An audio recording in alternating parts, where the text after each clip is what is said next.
Everyone, সবাই কেমন আছেন? আশা করছি সবাই অনেক অনেক বেশি বেশি ভালো আছেন।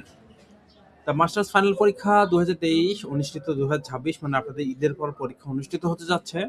তো বিষয় হলো সাম্প্রতিক রাষ্ট্রচিন্তা, বিষয় কোড 311901, চূড়ান্ত সাজেশন রাষ্ট্রবিজ্ঞান 100% কমন সাজেশন। এই প্রশ্নগুলো পড়লেই হবে। তা এই বিষয়ের উপর আমি সাজেশন আপনাদেরকে দিচ্ছি। এগুলোর বাহিরে কোনো প্রশ্ন পড়ার দরকার নাই, ঠিক আছে? এখানে রচনামূলক সাজেশন দেখতে পাচ্ছেন। গণতন্ত্রের সাফল্যের শর্তাবলী আলোচনা করো, টিপস। এটি খুবই সহজ এবং সাধারণ একটা প্রশ্ন, তাই অনেক সময় বড় প্রশ্ন হিসেবে এসেছে। একটা কথা বলি, যারা সারা বছর পড়ার সুযোগ পাননি বা চাকরিজীবী, তাদের জন্য একটি জাদুকারী মতো কাজ করবে। আমাদের এই 12 থেকে 14টি প্রশ্ন পড়লে আপনার পুরো সিলেবাস কভার হয়ে যাবে। মাত্র 7 থেকে 10 দিন পড়লেই ফার্স্ট ক্লাস পাওয়ার সম্ভাবনা নেওয়ার প্রস্তুতি নেওয়া সম্ভব। এইটার উপর আসলে অ্যাকচুয়ালি আমরা একটা পিডিএফ তৈরি করেছি, যেখানে প্রশ্ন এবং প্রশ্নের উত্তরগুলো থাকবে। প্রশ্ন এবং প্রশ্নের উত্তরগুলো নিতে আমাদের হোয়াটসঅ্যাপ নাম্বারে যোগাযোগ করতে পারেন। আমি কাউকে ফোর্স করছি না। যদি মনে হয় আপনার নেওয়া উচিত, তাহলে অবশ্যই নেবেন। এর বাহিরে নেওয়ার প্রয়োজন নেই।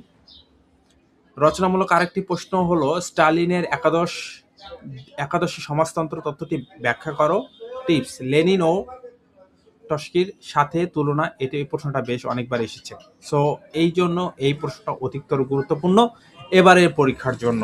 যেহেতু ঈদের পরে পরীক্ষা, খুব বেশি সময় নেই, ভালোভাবে প্রস্তুতি আপনাদের নিতে হবে।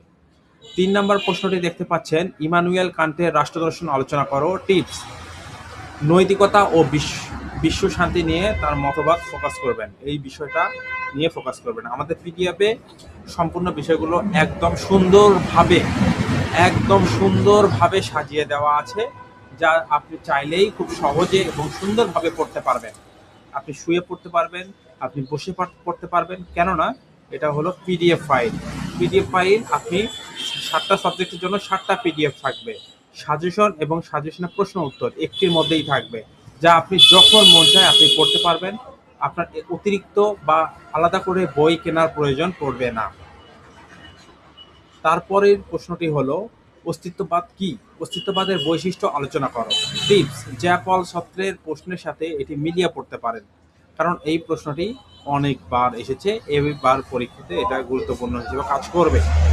আমি আবারও আপনাদেরকে বলছি, যদি মনে হয় আপনার সাজেশন নেওয়া উচিত, তাহলে আমাদের এই হোয়াটসঅ্যাপ নাম্বারে যোগাযোগ করতে পারেন। শুধুমাত্র একটা জিনিস মনে রাখবেন, শুধু উত্তর মুখস্থ করলেই হবে না। খাতার উপস্থাপনের উপর নম্বর নির্ভর করে। আমাদের পিডিএফে পাবেন কিভাবে ভূমিকা দিয়ে শুরু করবেন, মাঝখানে পয়েন্টগুলো কিভাবে হাইলাইট করবেন এবং উপসংহার কিভাবে টানবেন, তার স্যাম্পল পুরো গাইডলাইন দেওয়া রয়েছে আমাদের পিডিএফ ফাইলটি। যদি নেয়ার প্রয়োজন হয় তাহলে অবশ্যই, আবারও বলছি, সময় খুব দ্রুত চলে যাচ্ছে, কেউ অবহেলা করবেন না। হোয়াটসঅ্যাপ নাম্বারে যোগাযোগ করতে পারেন। ধন্যবাদ সবাইকে, ভালো থাকবেন, সুস্থ থাকবেন।